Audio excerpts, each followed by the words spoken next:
ನಮಸ್ಕಾರ ಸ್ನೇಹಿತರೆ. ಫೈನಲಿ ಕರ್ನಾಟಕ ವಿದ್ಯುತ್ ಪ್ರಸರಣ ನಿಗಮ ನಿಯಮಿತ ಕಡೆಯಿಂದ ಇವತ್ತು ಕಿರಿಯ ಸಹಾಯಕ ಹುದ್ದೆಗಳ ನೇಮಕಾತಿಗೆ ಸಂಬಂಧಪಟ್ಟಂತೆ ಒಂದು ಅಧಿಸೂಚನೆಯನ್ನು ಹೊರಡಿಸಿದ್ದಾರೆ. ಅದೇನಂತಂದರೆ ನೀವು ಇಲ್ಲಿ ನೋಡ್ಬೋದು, ವಿಷಯ ಬಂದ್ಬಿಟ್ಟು ಕವಿ ಪ್ರಣಿನಿಯಲ್ಲಿ ಕಿರಿಯ ಸಹಾಯಕ ಹುದ್ದೆಗಳ ನೇಮಕಾತಿಗೆ ಸಂಬಂಧಿಸಿದಂತೆ ಹೆಚ್ಚುವರಿ ಅಭ್ಯರ್ಥಿಗಳು ಮೂಲ ದಾಖಲಾತಿಗಳನ್ನು ಪರಿಶೀಲಿಸುವ ಬಗ್ಗೆ ಅಂತ.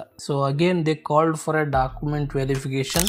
ಇಲ್ಲಿ ನೋಡಬಹುದು ಉದ್ಯೋಗ ಪ್ರಕಟಣೆ ಸಂಖ್ಯೆ ಕೊಟ್ಟಿದ್ದಾರೆ. ದಿನಾಂಕ 1/2/2022ಕ್ಕೆ ಅನುಗುಣವಾಗಿ ಕರ್ನಾಟಕ ವಿದ್ಯುತ್ ಪ್ರಸರಣ ನಿಗಮ ನಿಯಮಿತ ಮತ್ತು ವಿವಿಧ ಎಸ್ಕಾಂಗಳಲ್ಲಿ ಕಿರಿಯ ಸಹಾಯಕ ಹುದ್ದೆಗೆ ಸಂಬಂಧಿಸಿದಂತೆ ಹೆಚ್ಚುವರಿ ಅಭ್ಯರ್ಥಿಗಳ ಮೂಲ ದಾಖಲಾತಿಗಳ ಪರಿಶೀಲನೆಯನ್ನು ದಿನಾಂಕ 20 ಡಿಸೆಂಬರ್ 2023ರಂದು ನಡೆಸಲಾಗಿರುತ್ತದೆ. ಆದರೆ ಕಿರಿಯ ಸಹಾಯಕ NHK ವೃಂದದಡಿಯಲ್ಲಿ 2A ಮತ್ತು 2B ಕೋಟಾದಲ್ಲಿ ಅಂಗವಿಕಲ ಅಭ್ಯರ್ಥಿಗಳ ಕೊರತೆ ಇರುವುದರಿಂದ ಹೆಚ್ಚುವರಿ ಅಭ್ಯರ್ಥಿಗಳ ದಾಖಲಾತಿ ಪರಿಶೀಲನೆ ಅವಶ್ಯಕತೆ ಇರುತ್ತದೆ. ತತ್ಸಂಬಂಧ ಮೂಲ ದಾಖಲಾತಿ ಪರಿಶೀಲನೆ ಅವಶ್ಯಕತೆ ಇರುವಂತಹ ಹೆಚ್ಚುವರಿ ಅಭ್ಯರ್ಥಿಗಳ ಪಟ್ಟಿ ಈ ಕೆಳಗಿನಂತೆ ಇರುತ್ತದೆ.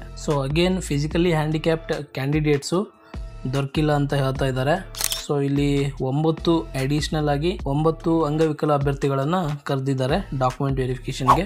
ಈ ಮೇಲೆ ತಿಳಿಸಿರುವ ಅಭ್ಯರ್ಥಿಗಳು ಸ್ವಂತ ಖರ್ಚಿನಲ್ಲಿ ತಮ್ಮ ಅರ್ಜಿಯಲ್ಲಿ ತಿಳಿಸಿರುವ ಮಾಹಿತಿಗಳ ಅನುಗುಣವಾಗಿ ಎಲ್ಲ ಮೂಲ ದಾಖಲಾತಿಗಳೊಡನೆ ಒಂದು ನೆರಳಚ್ಚು ಪ್ರತಿಯೊಂದಿಗೆ ಹಾಗೂ ಇತ್ತೀಚಿನ ಪಾಸ್ಪೋರ್ಟ್ ಅಳತೆಯ ಭಾವಚಿತ್ರದೊಂದಿಗೆ ಖುದ್ದಾಗಿ ದಾಖಲಾತಿ ಪರಿಶೀಲನೆಗಾಗಿ ದಿನಾಂಕ 30 ಜನವರಿ 2024ರಂದು ಬೆಳಗ್ಗೆ 10:30 ಗಂಟೆಗೆ ಸಿಬ್ಬಂದಿ ಶಾಖೆ ಕವಿ ಪ್ರಣಿನಿ ಆಡಳಿತ ಕಚೇರಿ 1ನೇ ಮಹಡಿ ಕವಿ ಪ್ರಣಿನಿ ಕಾವೇರಿ ಭವನ ಬೆಂಗಳೂರು 560009 ಇಲ್ಲಿ ಹಾಜರಾಗುವಂತೆ ತಿಳಿಸಲಾಗಿದೆ.